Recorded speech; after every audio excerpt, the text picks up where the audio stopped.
Class, welcome to my final presentation. I'm going to start with question one, which is provide your definition of religion. For me, two philosophers really stood out that kind of helped me put a good definition on religion. And the first was anthropologist Barbara King. And she said that religion is emotion because it is so grounded in belongingness. And to me, that means that, because religion is so related to humans' highly emotional nature, it can kind of be seen as something that guides that emotional nature. And also, Diane L. Oliver offered religions are essentially ways of viewing and living in the world, of understanding fundamental questions as why humans exist and what our purpose in life is. So I think that also kind of relates to the emotional nature of human beings, that we're constantly looking for something to kind of help guide our emotions and answer those fundamental questions about how we ought to live our lives. So the next question is there a God? And if so, what is God like? And for me, I feel like the anthropic principle kind of did a good job at answering this question from a materialistic point of view. The anthropic principle states that it's coined as the term for a variety of formulations stressing the precise physical constants that are needed in the universe to allow the emergence of intelligent carbon-based life forms. So to me, that means, humans obviously created all the religions that we're familiar with today on the earth. But if it weren't for humans, the religions wouldn't really be around. And to me, just the fact that humans were able to evolve from this earth and continue to live on the earth, the system that has allowed for that to happen is what I view as God. Everything that's happened from, a star dying to becoming a planet and then eventually life coming out of that planet, just the whole process and the whole system that has allowed for that, to me, is God. So the next question is, what are rituals? And I kind of think if religions represent the most important beliefs that followers hold, then rituals are those ways of reinforcing the most important beliefs that people have in a certain religion. And Kendra Holtz explains that rituals indicate how a religious community sees the relationship between human life and the broader cosmos.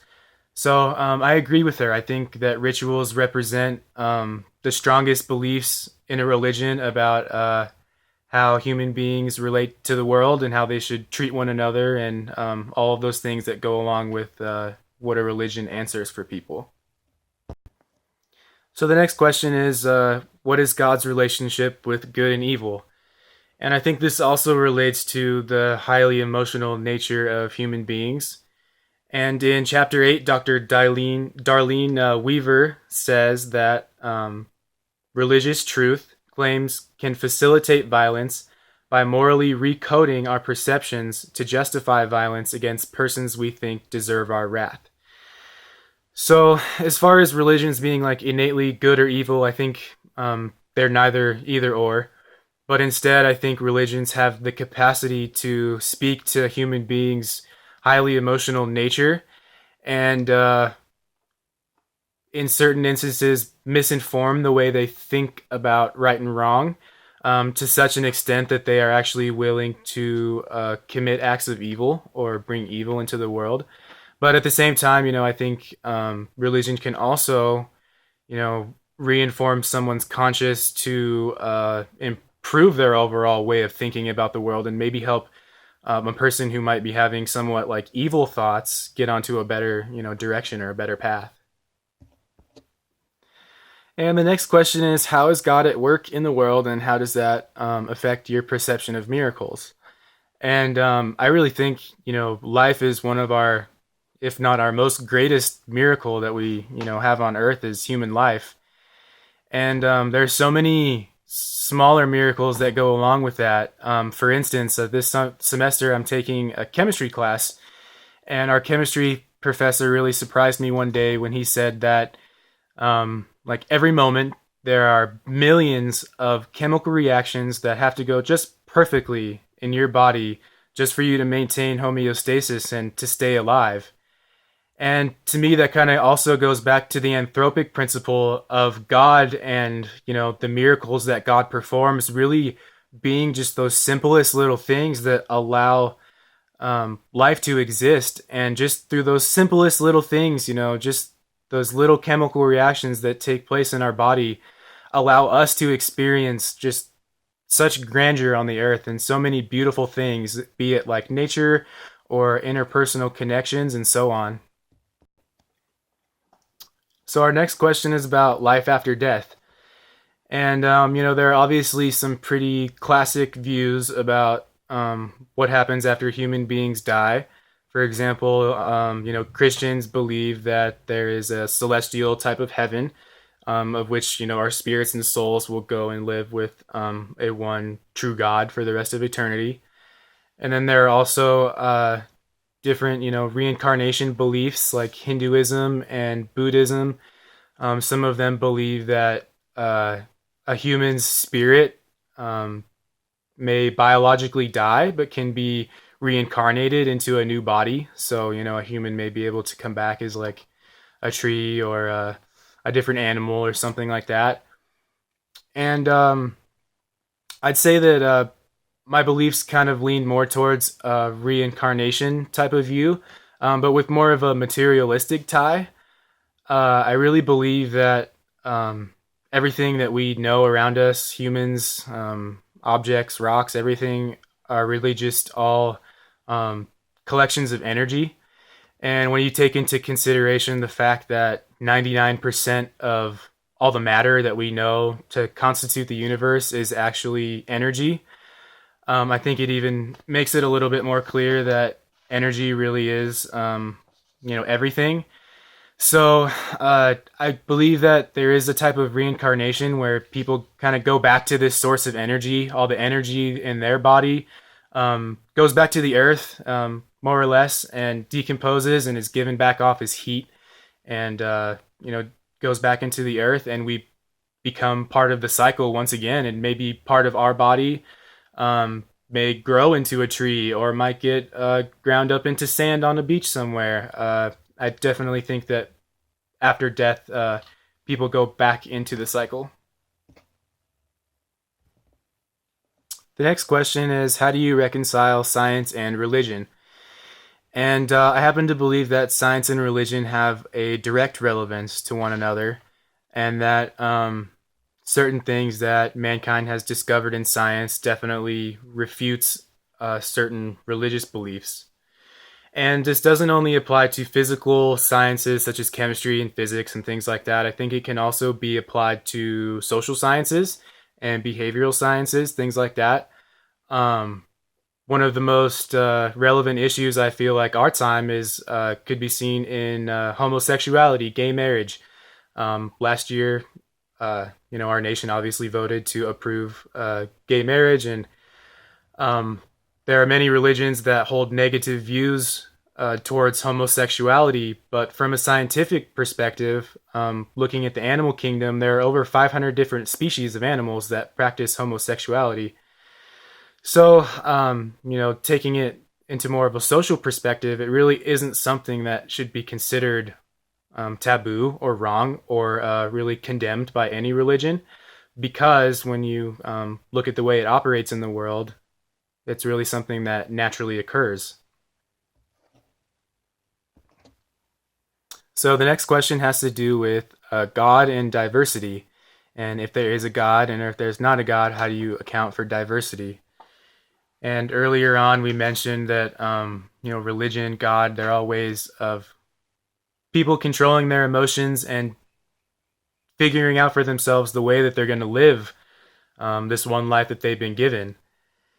And in saying that, I think it's rather obvious that people have come from so many different perspectives, different continents, different environments, different social situations, that have all contributed to the diversity of ways people believe they should live their lives. Someone who evolved or grew up in a environment like Alaska might have really different religious views than someone who grew up in Africa or Egypt, because just because of the environment that they were brought up in is so different. I think that in itself kind of allows for a great diversity in concepts about God and also concepts about how to live life, obviously. So the next question is morality more than just the Ten Commandments? And I would think the answer is quite obvious for this question, that the Ten Commandments only apply if you ascribe to a religion like Christianity or Judaism. Um, Having said that, I think one of the philosophers from the book offered a really great question. Jack Hill, in chapter 7, asked, given the great diversity of systems of religious ethics, the question arises, is it possible to discover a common set of values, rules, or principles that underlie all religious systems? And I really think this is one of the most eye-opening things that's happened for me in the class. Is I think that there is definitely some underlying principles to all religions, that you can kind of look at how these religions operate in the world and see what's working and what's not.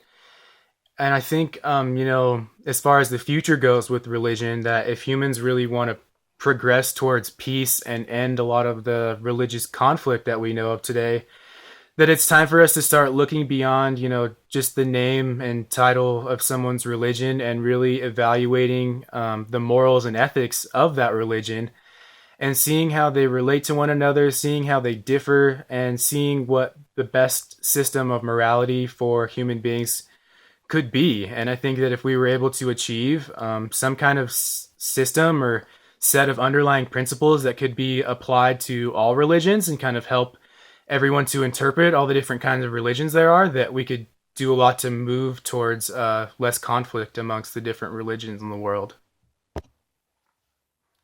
So our last question is, what is the meaning of life? It's kind of a tough one. I know I have my own personal opinion, and it's definitely a very personal question, but I'd like to, think that maybe my answer would help inspire some others. And a piece of information that was really useful for me to use from the text was from chapter 6. Brent Platt asks or says, aesthetics is inseparable from our human sensory experience and our cultural, social, and religious history.